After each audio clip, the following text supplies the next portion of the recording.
Okay, it's Roger Mudfossil University today. In a very circuitous way, we're going to discuss what is in creatures' bodies, specifically the human body. What's the chemistry? What is your skin made of? All right, what would erode from you if you were waterlogged forever, like in the Great Flood? Well, I know what would erode from you because I understand the chemistry, because I have the mud fossils that are the true preserved chemistry. I understand limestone, I understand iron, I understand the blood of FeO2 and FeO3 irons and all of that business. And we're going to talk about oxidation. We're going to talk about what would leach out of a creature's body during these great salt floods. What would happen?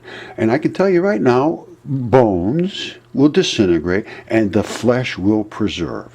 Now, let's go deep, because and I'm going to also tell you that your doctors have no clue about what is happening in your body, and they relate everything to proteins and genes and this and that, and reactions to the body are all from these proteins and things. I don't totally disagree with that, but there is a much deeper issue here, and that is the transportation of all of these things around your body, and that is done with transition elements, transition metals. Now, I'm going to read you a few things here, but they go on and they say they don't understand. They have no clue about what is in your body, and the reason they don't is it's right down here. It says temporal speciation of elements in their biological environment at the atomic level, major challenge. In other words, they don't know what's in your body on the atomic level. They have no clue, for which new methods are urgently needed. Well, yes, that's true. And they have no clue as to what is in your body. And I've been screaming about this. They do need new methods. Well, here's what happened. 40 to 50 years ago was a period during which nutritionists were carrying out actual dietary experiments to determine the essentiality of elements, often using rodents. Well, I don't care what they use, but that's not necessarily going to be for us, but let's just keep going. Such experiments were expensive, time-consuming, with the need to purify all components of the diet and to make sure the animals were living under defined conditions. Nutritional researchers, including Schwartz, who is not credited with discovery of essentiality of selenium, but also investigated the essentiality of many other elements, including, I think that's scandium and silicon, cadmium, and some of his studies showed that despite being considered non-essential, cadmium, for example, influenced the growth rate of rats. The growth of weaning rats fed on diets supplemented by cadmium at levels normally found in food showed a small but consistent increase, 13% growth increase. That's not small. Now, cadmium, normally we consider that a heavy metal. You don't want to have that in you. Now, listen to this. Listen to this. This is 40 to 50 years ago they were doing this research. They gave it up. Nielsen has discussed the establishment of a recommended daily allowance for elements to safeguard against deficiencies. That's good. These include not only proven essential elements, but also elements thought to be beneficial, but for which essentiality has not been proved. And the proof that they require is unbelievable. And the fact of the matter is, we're living in this world. These things were designed for our bodies. They are essential. Now, and anyway, let's go on. Where was I? All right, so these include the ones that they think are beneficial, but they're not proven. So it can also be argued that nutritional requirements should include considerations of the total health effects of nutrients. Now, not just in our body, but in the things that are in our body need to be fed. So, and it says not just their roles in preventing deficiency pathology alone, which means your tissues, ultra trace elements. These are the things I'm talking about, the very, very fine trace elements with health benefits which were thought to merit specific recommendations include iodine, selenium, magnesium, molybdenum, or whatever it is, chromium, boron, cobalt, B12. Elements with apparent beneficial intake included arsenic, fluorine, lithium, nickel, silicon, vanadium, everything. You need everything. And you need iridium. And where do you see the oxidation states of iridium? Which means the reactivity of it in your body, which means how it can transport things around your body. Because that's what these things do. They have extra electrons, or they want electrons. And they want them just one electron at a time. So that means that they can be very, very easily persuaded with a tiny change in pH, which happens in your body. From your heart, going from your heart, you have a certain pH. You get to your toes, it has a different pH. It's going to say, give me that oxygen you got. I'm going to give you this electron. You give me the oxygen, that type of thing. The same thing happens with the carbon dioxide.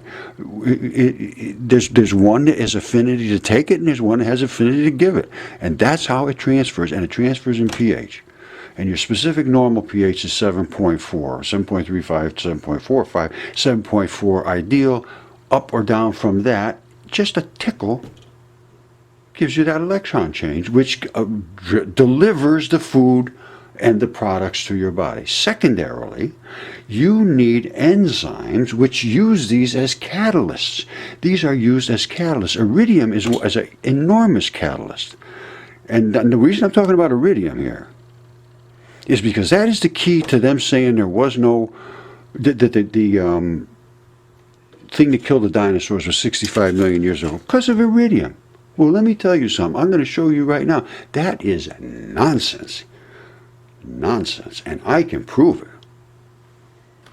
All right, you should come up and see this video. It's called Geology is Over. Case closed. And it is true. Geology is absolutely totally wrong about 100%. Now, this is supposedly the KT layer. Now they call it something like the PG layer, or yeah, I think it's a PG. Anyway, whatever it is, it was the time when the dinosaurs were supposed to have been killed, and the reason they were supposed to have been killed, it was 65 million years ago, was because of an impact in the Yucatan Peninsula of a huge asteroid, which created a clay layer. Which, why would it create a clay layer, first of all? Secondly, it had iridium in this clay, which is kaolin clay, which is skin clay. That comes from skin. It is the plasticky skin on your body. It comes, and it ends up being a fine, fine, fine powder. They make fine china from it. Now, what is under that is all of the biology that was on the planet that ended up being killed in the flood, turned into fossil fuels. We know that. Any biology turns into coal. The cell membranes is coal. Cell membranes is CH3s. They're carbon, well, they're carbon bags. There's two, they turn into CH3s, methanes. They are two layers of carbon in a bag. Those are the cell membranes. And every creature and every plant has them. Plants additionally have cell walls, but anyway, this is what it turns into. We know that. That's not even in question. So that is the dead stuff that was killed and laid down underneath the skin that eroded from the dead creatures floating in the Great Flood. And it was salt water, and salt water invades tissues and it preserves them. They say feed food with salt. They put it on salt and it preserves it. Now, secondly, the salt invades bones. It has a certain affinity to destroy the calcium and phosphorus in the bones, because the bones are not in the salt with the rest of your body. The bones that you have on your body are wrapped in tunica, it was called by the ancient Greeks. I have a bone here. I will show you the tunica, and I will show you something else that is going to knock your socks off. Because look what they say here. We got kaolin. That, my friends, is skin. I've shown this over and over and over. Anybody that's been with the mud fossils fully understands this. Secondly, what do they say? Smectites. There's a layer of smectites. Where do you see what smectites are? It's actually incredible. A layer of smectites. You got the skin, then you got the smectites, then you have coal again, right? That's from the flesh, from the creatures that died. Some of them did not get into the muddy conditions to be preserved, and they turned into the same as the coal. Other ones were in the mud and the mudstone, and that is the red fleshiness of the body. Now, I would like to see what's above because it doesn't really matter. This is the layers that were laid down at the Great Flood, not any impact. And the impact in the Yucatan is based on the fact that there's shock quartz and this and that. It's not shock quartz either, and I will show you that, what they claim is shock quartz, and I will show you the true shock quartz, and I will show you the true smectites. And the true kaolinite is skin. And the true mudstone is mud fossils. All right? I'm going to show you this right now. And then nobody can dispute it. And I want to hear a geologist dispute it. And I want to hear some historians dispute it. And archaeologists and all these people that have been making these statements about no God, none of this business. Well, this shows that the Great Flood happened exactly the way they said it did. And I say that's 4,300 years ago. And I also show in this video that I have a human footprint that is from, well, here, let's just look at this here. There's the tunica on this. That's what bones wrap in. That's from a mud fossil bone. And what you are looking right there is the tuberosity that holds the tendon wall in place. I show all these things. And here's a human footprint. You see that? That is red bed, gray clay, and on top of that was a black cap right there. Black cap, gray clay, red bed. Well, guess what? The gray clay is pushed down through the red bed. Now, what is red bed, gray clay, black cap? Triassic. 200 million years ago. 250 million years ago. They say it took another 50 million years to do this red bed, gray clay, black cap. I say it happened on a weekend. This is gray clay. It was wet. This guy's footprint is in here fabulously perfect, pushed down through the gray clay. That was wet, that was wet. Then the black cap came on so fast that the actual toe, like fingerprints, but in the toes, was in there. You know, this has been kicking around here for years. I watched it 100 times, and you can't really see but you can see where all the toes were and everything. And it was a footprint, is what it is. Now, so at that rate, there's no 50 million years of Triassic either. I show that, and I have a Triassic bird's head here. It's just insane. And you know how they date things? They say, well, anything found around this area is also Triassic. Well, that's fine. I got a goose found right next to a human footprint, found in Triassic, found right down the street from Dinosaur State Park, who has birds' footprints everywhere. And they're birds. They're not dinosaurs. These were birds back then, little bitty birds. Out there, probably some people feeding them and all that, you know, the giants. Because the giants were gigantic. They were gigantic. I have them here 50 feet and 200 feet, and they were both DNA certified by a certified lab, which now they're refusing to do these things anymore because the academics are probably assaulting them. That's the only thing I can take from it. That's my opinion. I could be wrong. Maybe they're just saying, ooh, that's nice. You should go out and do that research and show how we missed everything and how we're stalemating against this and pushing hard so that we don't look like fools. Well, if you had embraced it and looked into it and thought about it and start to now, you may be able to redeem something, but now you just keep going deeper, deeper, deeper into the dredge and absolute shame at this point for denying the reality and refusing to examine truth. Absolutely disgraceful. And I know the schools that are doing it, and I don't know, if I was a student, I would not be happy. So let's go on from here. Let me show you my absolute proof of the rest. All right, I tell you the bones have tunica. See that triangle there? This actually wraps right around. All of this is a fabric. And in the mud fossil bones, everything is preserved. From the fascia is the coating here that coats everything. Fascia coats all my mud fossils. All those are coated with fascia. You know, some of them have eroded. The fascia is eroded off of this. But the rest, like this is a fingertip from a giant human. That's a giant human fingertip. Now, And this, it was found in the same hole with another one that was DNA tested. This one here was more perfect and quite easily seen. And these are the kind of chemistry that we need to examine. You see that? That didn't happen by accident. That is the product of where the tendons invest. And then, like, we pop this open here so you can see. You see where the blood, oops, probably can't see. See, this is the black side, where the vein side. This is the arterial side, where the red side over on this side. You see how all these very, very sharp angles are?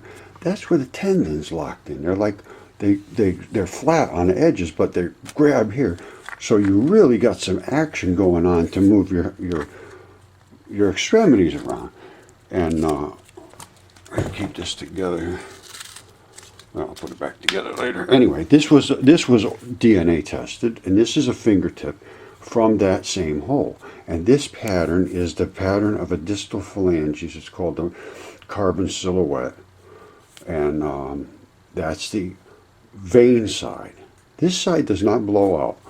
That's the pinch right there of the vein on the side. All the meat is eroded away. We're down to they're going to call that a smectite.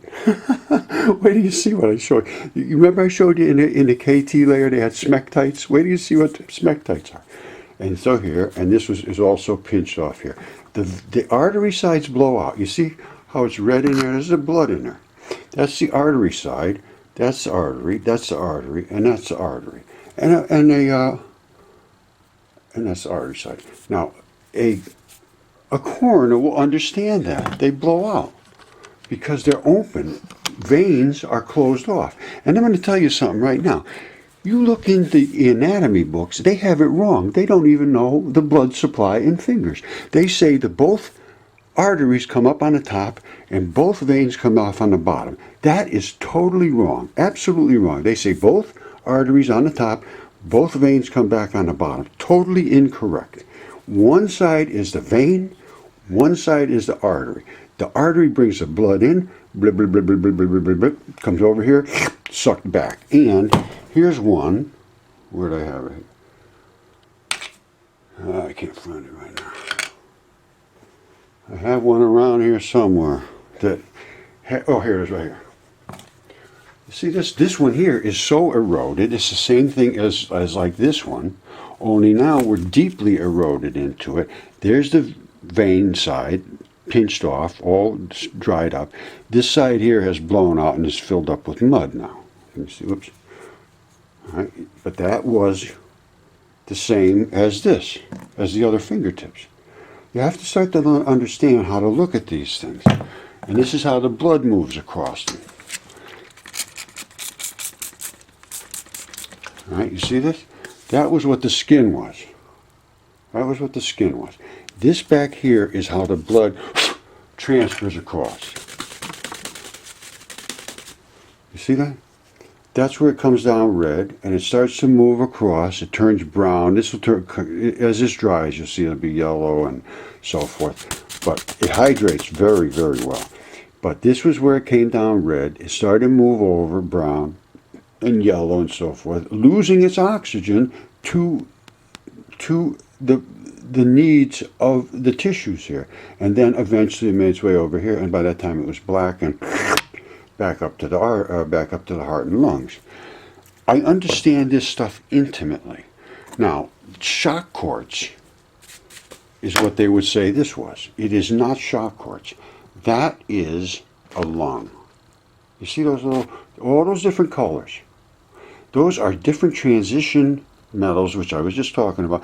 Those are the things that do carboxylation. They change what comes in from the blood as a carbonic acid, and they somehow, and I'm not sure exactly how they do it, but they are in the linings of those alveoli, and I believe they all have a different type of metal. You can see they're different colors. The different colors means a different metal. That's what it is, different metals. Now, what does that mean? That means as air comes through there, one of these says, I'm going to take out some certain type of nasty chemical. There's 3,500 of them, so there's 3,500 different chemicals got to come out of your body. So they turn these carbonic acids, which are in the blood, into carbonic gases, and they blow out through the air, and they blow out, and then you take in the oxygen. You see all those little spots that are in between there? That's where the blood ran.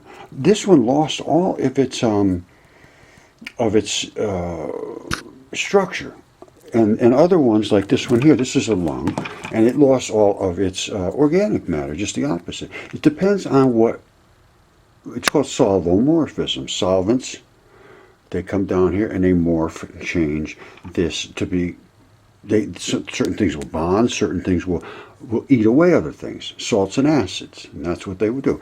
This one here was probably in more of an acid, or I guess it would be more of an acid, and this would be more of a salt solution, and or maybe the other way around. But let's go. I get carried away on the details. But anyway, one will eat away one, and one will eat away. Now, remember I told you about the smectites? Look at this. Look at this. This is what they call a smectite. Now, everybody that knows mud fossils knows about the tendon balls. You see, this is a big conglomeration of stuff, but it's a bunch of tendon balls. This is one tendon ball right here. If I knocked all this stuff off, you'd have a round tendon ball. Looks like a guy's face with a black eye and a... Oh, no, you see that? They call that smectite. That is an artery. That's an artery. This one here is the vein, the black one. We all know how the black one turns black, because it's the return blood, the FeO2, and this is the FeO3, and that runs out, and you end up with a vein like that. I mean, an artery like that. That's an artery. They call it a smectite. These are the smectite layer. Well, they're there because all the things died, and these are very, very, almost inert. You see that? How perfect that is? That's, you know, because your blood vessels are made to be inert in your body. That means nobody's going to mess with them. Just stuff flows through there. Both sides stay out of it. Now, remember I told you about the bird? Look at this. That's, you see the bird feathers on the back of his head? Little feathers? The bird head flap back there. That's a bird's head, the goose. See? Now the end here is where his neck is. Now you won't see that until you put a little, well, you might see it. I can see it. But I'm going to put a little moisture on it. You can't miss it.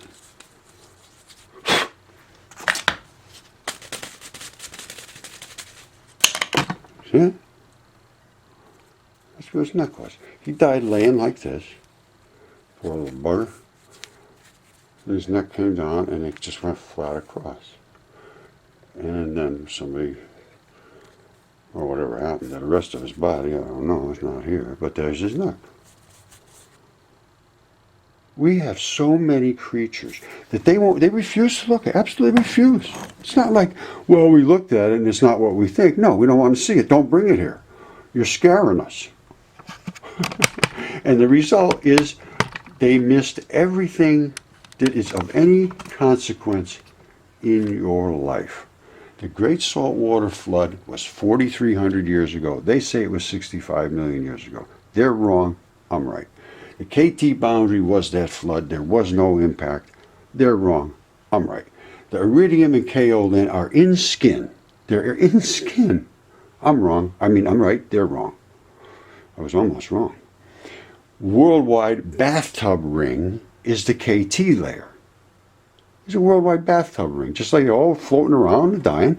The skin floated to the bottom after all of the vegetation was killed, and that turned into coal. The skin laid on top of that, the skin layer eroding away, like, you know, you get all punky in there, and the rest of the flesh became petrified, it became stabilized.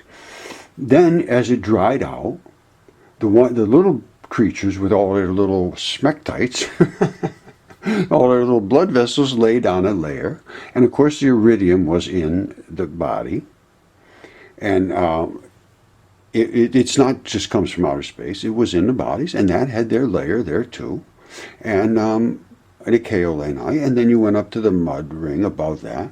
So what do I want to know about this now? As far as I'm concerned, I just proved the case. They're wrong, I'm right, case closed. You come to me with your evidence. I showed you my evidence, and I can look at your evidence in the core drillings of the Yucatan Peninsula. I can explain those mud fossils, every single bit of it, 100%. There is nothing there that is from an impact, zero. Now, what is above and what is below these layers. What's the history? The Schacht's quartz is just lung tissue. Tendon organs is limestone and tendon balls, and the things that I showed you, and they are gigantic because there was gigantic creatures, giants, just like they said, miles tall. So get over it. Bones transition to source rocks. Now let's go see a dragon. Okay, once again back to geology is over, case closed on my channel. Now listen to what I have to say. It's a gigantic fish laying there in the desert. That's its scales, that's its tail. This dragon right here was trying to kill that fish and spit all of this, exactly the same thing that is in the most noxious toxic venoms of snakes, at that fish, and it combusted right here and landed all over his back and his fin and into his vital flesh here and ate away at it. Now, you have Google Earth. You can go up here and look at this. I have many, many, many videos on this, and it will not be addressed by anyone in geology. Total ignoring facts. Now, I'm going to tell you something else.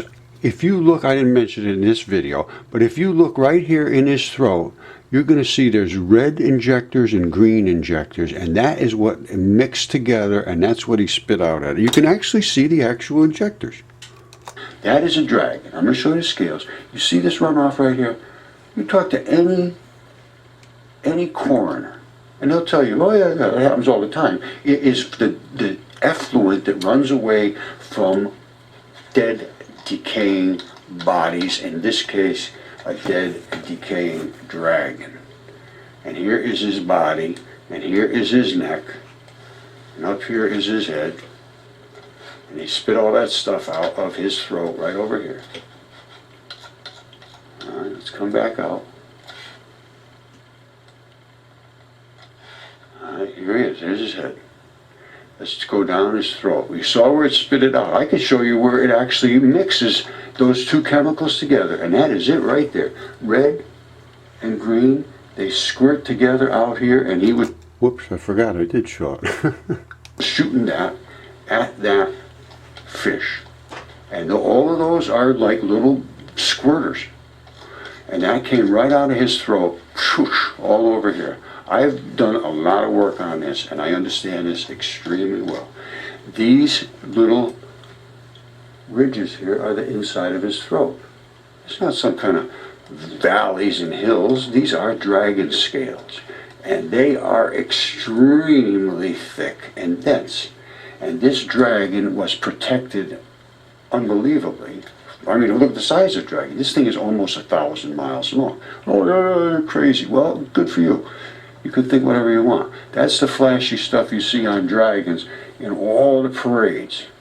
And that little fluty stuff that runs down the side, and here's all his dragon back going on there. Now, what is going on through his throat here? Well, we're seeing all of his dragon scales, and you can see them there in these little pads. That allows for the flexibility of the neck.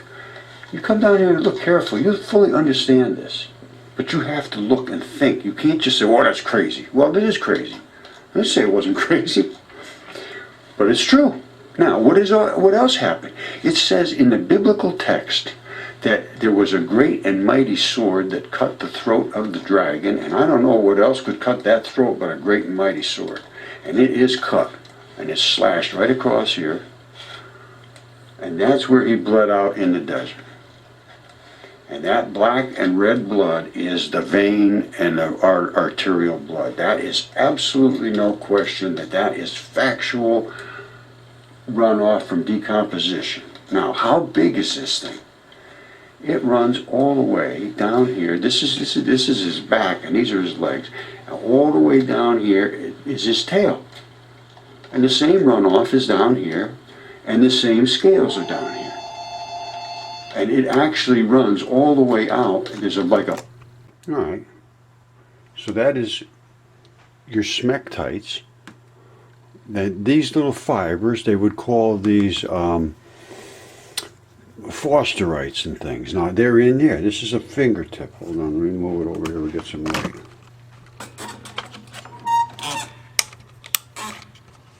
You see the fibers in there? I don't know if you can see them or not. Alright, this is a better shot. You see those fibers? That's grip skin. Those are the tough fibers that are in the skin. You see all this red little stuff? That's garnet. Alright, because it's blood. Blood is garnet. That's the artery. It blew out right out through that artery. And you can see garnet crystals if you look carefully. And if I get it in the right light, you see that? That's a garnet right there. It's just blood blowing out of there and drip. It was in this orientation. That's the end. And if you could see, it's hard to see, but you see that little tiny dimple bump right there? You see that? That's what's called a vein valve. And it pinched off so the vein can't get back. This side here, which is clear, I hope you can see it. You maybe can, maybe you can't. That side is the arterial side, and that blew out, as you can see. Just like I showed you on my other gigantic fingertip, which was DNA certified. And you can go up to mudfossils.com. The things are up there, the tests are up there. So, I made my case. This is no question what I'm talking about, and it's true. They're wrong. I'm right. We deserve truth. People are being misled and taken away from God, Noah's flood. They're all treated like delusional people. When the people that are truly delusional are the ones that are in control of our destinies. Because you cannot go against education. You say, oh, I don't believe what you're saying. And they say, oh, that's okay. No, they're going to fail you and make your life miserable. So they force you, literally extort you for the money, and then they force you to say what they tell you to say. If you don't do it, you're screwed. I mean, you have no alternative but to do what they say. I don't care. I have no horse in that race. All right? And I don't care about making any money, so nobody's going to hurt me on this. I don't know. Maybe they come hurt me some other way. But as far as money goes, that ain't going to hurt me. All right, I told you all the transition metals, all of them, not just one here and there, every single one, all the way up to uranium, you need in your body to move things. This is iridium. This is what they judge this whole thing about the KT layer and about that it was from the impact, and it has nothing to do with the impact. Look at the oxidation states. All right? What that means is it can add and subtract almost any single bonding capability this has. This is a mover. And carbon is the core, and you have these metal complexes, and they are the things that create the colors. Iridium is extremely also an extreme catalyst, and well, obviously because it's so reactive. All right, now Jody and I are going to go through all the ancient texts, not just the Bible, not just the Gnostic texts, not just the Buddhists, not just every single one of them, and we have found some extremely interesting Gnostic texts. There is a plethora of them. They are everywhere, and they are end times texts. And I'm telling you right now, I think we're in end times. I don't care. Have any laugh you want. Academia is irrelevant now. Nothing they're saying is correct in the theoretical realm. They can teach you how to do programming. They can teach you how to add and how to write and how to do this and that, but they can't teach you about the things that they are theorizing about, because they have started with every single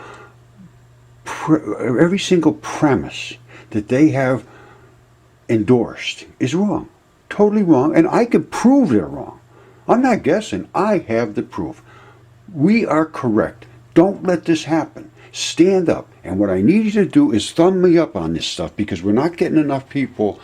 The way this thing works is, unless I get enough thumbs up, people don't get it in their recommended list. You don't get any recommended list, it goes into the flatland and nobody ever sees it.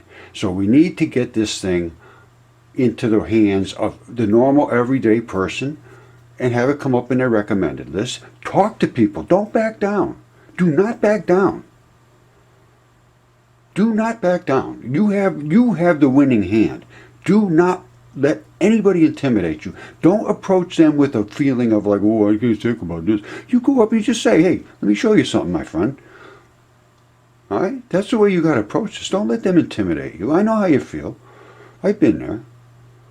I'm still there a bit. I got to be honest with you. People will not like you for this. They got an issue with this kind of stuff, and they're going to have to get over it because we want reality. The people I know want reality. People that don't want reality are people that are controlling you and using you as their merchandise. And all of these things were written in the Bible. All these things were written in the Bible, and especially about the teachers. All right, we're going to be going into this. Darwin, it's another thing that just, I don't want to belittle people, but it's just something that he made up so that he could look good. Obviously, everything has some capability to adapt to its surroundings. People that live up on top of the mountains, they can breathe through jumping jacks. And people that live down in the valleys go up there, they die. It's built-in upgrades by God, not this guy. And James Fulton, James Hutton, who was the father of geology, they say, 100% wrong. Every syllable out of his mouth. The DNA is in. He ain't the daddy. All right? Thumb this thing up. Let's get this thing straightened out. Let's have a life that is rooted in reality. Let's get people to pay attention. If it's wrong, we'll find out. But to ignore it and not allowed to be seen is, once again, it's disgraceful. If your profession is teaching and you won't allow what you cannot discount, then you are a fraud. All right? Thumb this thing up. Let's get this thing on the move.